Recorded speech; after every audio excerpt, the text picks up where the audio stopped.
good, family? Listen, today we're going to talk about what is a stock. Now, a lot of my audience, y'all like, yup, Trap, we know what this is, but we want to help everybody catch up to what we doing, and we want to put everybody on par with us, because we need everybody playing this game because Wall Street looks like us now. So before I get into this video, man, like it, subscribe to the channel, hit that bell, make sure you rocking with us, but also leave a comment in the chat, man, because we may use something that you say to us as future content, right? So let's get into it, man. Of course, we talk about stocks all the time. We hear the word interchangeably, stocks and shares, but Trap, what exactly is a stock? We want to take the guessing game out of that. So a stock is essentially a piece of ownership, a small piece of ownership of a company. Well, how do we even get there, Trap? Like, how do we get to being a stock? As a business, the ultimate goal is to grow your business and expand your business. And one of the things people do once they hit a certain plateau, they don't want to really go get a loan from the bank to go in debt. And so another way to grow your business is to issue shares of your business, also known as stock. Now, what happens is a company gives away percentages of ownership of their company for a certain price. Now, what happens is a company has to go to a company like JP Morgan Chase, Morgan Stanley, Goldman Sachs, Piper Sandler, State Street. They go to these type of companies right here and do what's called underwriting. And so these type of banks right here and do underwriting. What these banks do is come in, they tally up all the assets, they tally up all the liabilities that a company have. They put together these projections on what the company can do in the future, and they give the company what's called a valuation. That valuation says this is what your company is worth in totality. Now, a company comes up and says, okay, we want to put this much of our company on the stock market, and then the bank will say, okay, well, we'll list it around this price.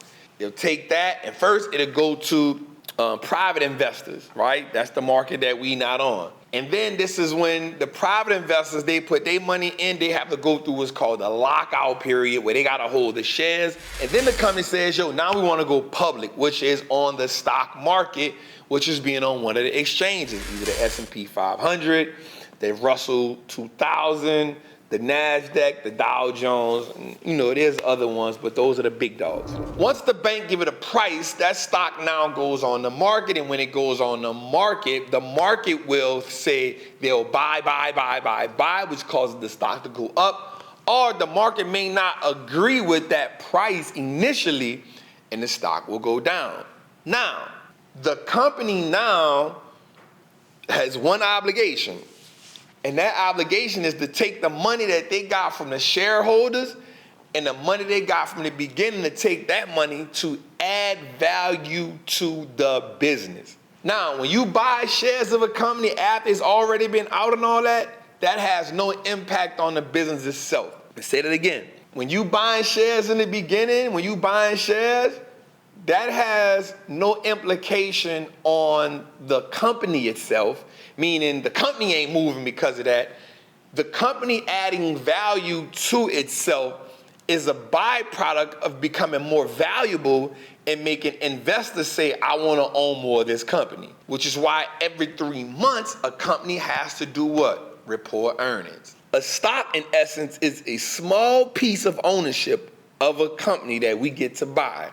Once you buy that stock or those shares, you become what's called a shareholder. So, a company goes public, put a portion of their company on the market for everybody to buy shares. The company takes that money and then uses that money to do what? Grow the business. Whether it's hiring the right people, developing the right products and services, acquiring competition, research and development, all of these things help a company become more valuable. That is where we get the term valuation from. That valuation now the market has to either agree with it or disagree with it. Now, this is why stock's price starts to move. When a company does great things, or when a company does things that people see are valuable or adding value to the company, they then buy shares of the company. When they buy shares of the company, they mean they're buying more stock. They're taking the stock off the market. That price is now going up, up, up. So every 3 months, you will hear a company say, we made this much money on earnings, or we added this much revenue, we added this many subscribers. Things like that cause the stock price to go up. Why? Because investors are seeing what? Value in the business. Now, here's what's important. When the investors don't see value in the business, they sell. So this is a company not doing well, the company not performing well. This is the company missing earnings. This is a company not growing. This is lawsuits. This is CEO accusations. These things like this can cause a company, people to say, you know what? I don't want to own that company. And they sell, sell, sell, sell, sell. As people are selling stock, the stock goes back down. Now, let's dig into something else right quick. Dilution. So let's say the company got all that money in the beginning to grow that company, and the company says, you know what, we want to put more shares on the market because we want more money, we don't want to go to the bank. That's called a dilution of shares. It's like having fresh water, then you pouring some more water in it. You've diluted that water. Now, those shares that were already on the market, they lose a little value and your ownership now decreases. So now you got to buy more shares in the company to increase your ownership back up. Why? Because the more shares go on the market for that company, you take away some of your power because they've now cut your piece of a piece into another piece, right? They've cut your quarter into a dime. Now you need another dime and a nickel to get you back to a quarter. Ooh, that was good. That was good. They've cut your quarter into a dime, and now you need another dime and a nickel to get you back to a quarter. And that's what happens when they dilute shares. Now that does not always look good upon, but when you're looking at a company statements, it'll say earnings per share, and then they'll have earnings per diluted shares, because now these two sets of shares have earned a different amount of money.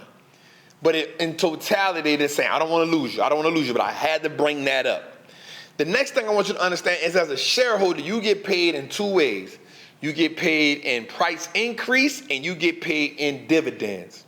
A dividend is a portion of the profit that a company gives to its shareholders in cold, hard cash. That's right. They say, yo, we've made a couple $1 billion. We're going to take that and break it down to all our shareholders. However many shareholders we have, we're going to take this $5 million and break it down and give it to our shareholders in the form of a dividend. As a stock shareholder, most people buy shares in companies that they want to own for the long term. So what happens in America and all the parts across the world, you buy companies that you feel are going to consistently grow. And this is how you grow your wealth and net worth. That's right. This is the main way in how people grow their wealth and net worth. They own great companies that they see can keep pushing forward in the future. It allows them to beat inflation, but it also allows them to grow their net worth and grow with their company. This is why I have a great saying. I don't have to build a $1 billion business. I can just own some. That's it. When we think about Mark Zuckerberg, yep, he did build a $1 billion business, $1 trillion business now. But guess what he also did? When he put those shares on the market, he said, guess what? I'm going to buy some of them shares myself. And guess what? I'm only going to pay myself $1, but I'm going to pay myself $1 in cold hard cash, but I'm going to pay myself based on metrics, 100, 200, 300, 400,000 shares a year. This game is for the brilliant. And so for us, our goal is to say, how do I find great companies that I can use to grow my wealth over a long period of time? Another great thing about the stock market is stocks have typically outpaced inflation. So now because your money not sitting in the bank, your money is in companies that's always working. Now you have the opportunity to beat inflation and again, do what? Grow your wealth. So what is a stock? A stock represents a small piece of ownership of a company that you want to own over the long period of time. Owning that stock now makes you a shareholder. Now, there's different classes in stocks. Some stocks may have class A, some stocks may have class A and B, some stocks may have class A and C. Typically, class A shares give you voting rights. Class B and C shares typically won't give you any voting rights. You want voting rights as a shareholder. Why? Because the goal is to consistently do what? Buy more shares, buy more shares, buy more shares, and eventually you want to have enough shares to where your vote really matters. As a shareholder, you have voting rights if the company is doing something that you do not agree with. This is why owning pieces of these companies are so important. Look, man, I hope you understood that. I hope we broke that down really good on what is a stock. The importance of owning stocks is because you can be a part of the same companies that are building America. That's why I say I ain't betting against the market. The market go up 70% of the time, 76% of the time, because I ain't betting against America. Listen, I'm here. Nothing against my people that live everywhere else, but I probably ain't gonna live nowhere else. I'm gonna probably live in one of these 50 or 52 states, however many they got. They create them every time. They won't do what they won't do. So I'm always betting on America, and then part of betting on America is betting on the stock market. Listen, man, it's your boy, the Wall Street Trapper. Make sure you like this video, subscribe to this video, share this video, and tune into our show each and every Tuesday called Trapping Tuesday at 7 p.m. Eastern Time on the Wallstreet Looks Like Us Now network. Also, you want to get some of this merch, this apparel, go to trapperapparelinc.com. It's your boy, the Wall Street Trapper. I'll see y'all at the next one. Salute.